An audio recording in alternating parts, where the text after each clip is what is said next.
Okay, this is a 419 TYE Mark 1 Golf GTI Campaign Edition, 1983. It's a 1.8 litre Mark 1 Golf GTI. It's 112 brake horsepower, 114 pound-foot torque. 0 to 60 is about 8.3 seconds, and the top speed, theoretically, of about 114 miles an hour. I'm going to take you for a quick test drive. Ignition on. Golf GTI shouldn't need any throttle to start, so let's hope that works here. Car idling at 800 RPM, no throttle. You can see, starts completely unassisted. Flip of the throttle. Standard exhaust, standard air intake, normal engine. Just a blink there of the change gear light. One of the economy meters that's on the campaign. Okay. Okay, test drive Mark 1 Golf GTI Campaign. Here we go. As you can see, the steering's a little bit heavy at parking speeds, but it loosens up nicely when you're on the move. Okay, off we go.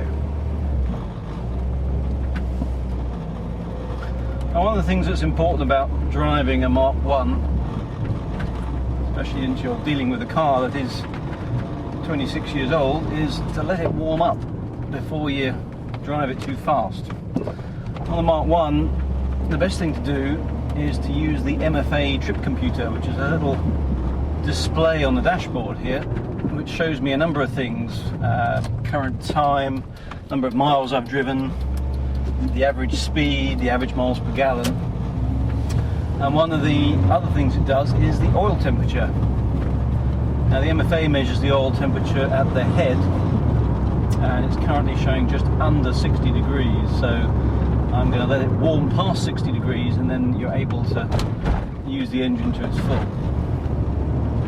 Generally, you'll take a Mark 1 Golf about 3 miles to warm up properly, and the manual says you shouldn't drive it past 4,000 RPM until you've got that sort of temperature. So we'll make sure it does that. Now, I mentioned the steering. It is a bit heavy at parking speeds,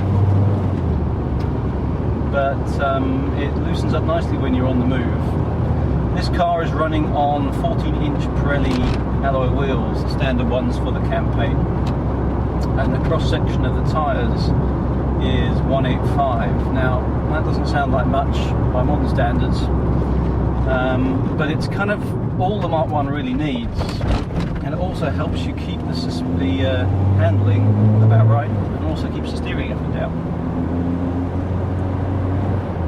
The other nice thing about the Mark 1 is when you're just tootling around, it's just like any other hatchback, smooth to drive. It doesn't bang and crunch and thrash about. It doesn't really, at low speeds, feel like a performance car at all. It's very docile, just change up early. In fact, on this car you've got the change up light, which nags you to change up almost too early, I think, to save fuel economy. And in 5th gear on the dashboard you have a fuel economy gauge, which tells you roughly how many miles per gallon you are currently doing. It's currently showing just under 40 miles per gallon, so you drive these cars smoothly. They're actually quite economical. Now, this is a 1.8 Golf GTI, the latest Mark 1 that you can get at the campaign. There are 1,000 of these. Special run-out edition made by Volkswagen, basically got every single optional extra the Mark 1 could have. So you have a sunroof, you have tinted glass, you have the special alloys, you have fog lights in the forward grille, and a few other bits and pieces as well. Now, the 1.8 engine is 112 brake, 114 pound-foot torque, and does 0 to 60 in about 8.3 seconds according to the manual. Now, you have to quantify that a little bit because that doesn't sound very fast, but you do have to do 2 gear changes in that time, unlike most modern cars where you're only doing 1 from first into second. Most modern cars will do 60 in 2nd gear. The Mark 1 Golf won't. You need to get to 3rd to do it. So if you factor that in, it's actually quite a quick car even by modern standards. Now, I'm just tootling down the bypass just to get a little bit of warmth into the engine. One of the things I want to show you, if I can get a bit of spare traffic, is how smooth the engine is. So I'm actually going to slow down here to about 35-40 miles an hour.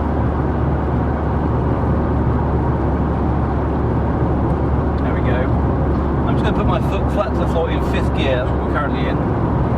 Now, a sign of a good Golf GTI is that the car cruises away smoothly. I'm doing 60 already. And now I'm up to 70. Backing off to stay in the speed limit, obviously. Golf should be able to pull from very, very low revs without any juddering, without any hesitation, without any jolting.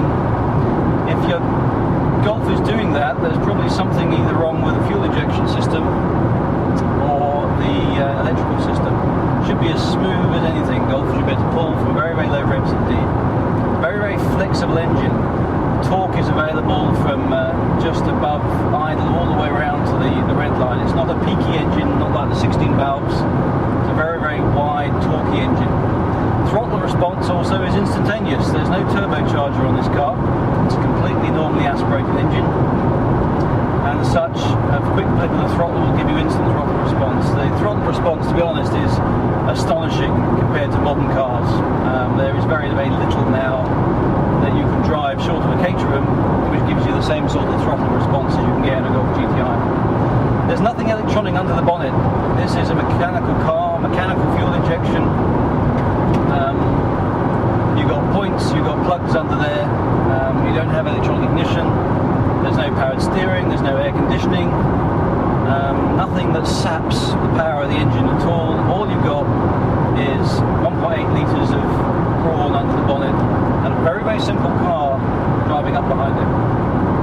Now we've got good heat in the oil now. It's about 69 degrees centigrade showing there. So we'll be able to give it a few more beans on the country roads on the way back. Now one of the things that you may see with a lot of Mark 1 GTIs is that they've been lowered and they've had uprated suspension and dampers and all sorts of other stuff. Now, cosmetically, I think a Mark 1 probably does look a little bit better when it's lowered, but you run the risk of ruining the ride. Now this Golf is on standard springs and standard dampers.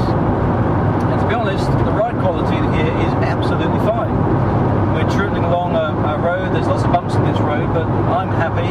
My teeth aren't rattling, the car is smooth, the dashboard isn't creaking, the dashboard isn't rattling. There's a lot to be said for a Golf on standard suspension. An awful lot of owners have never driven their car in this configuration. It's always come lowered or uprated in some fashion. And if you replace the car with standard components as new from the factory, you have to admit the Volkswagen engineers did a pretty damn good job. The handling is still fine. There's a little bit perhaps more body roll than you would like, but when you factor in the fact that you can use the car, you haven't got to drive around potholes or anything like that. The car is extremely nice on its standard suspension. It makes for a very, very drivable car.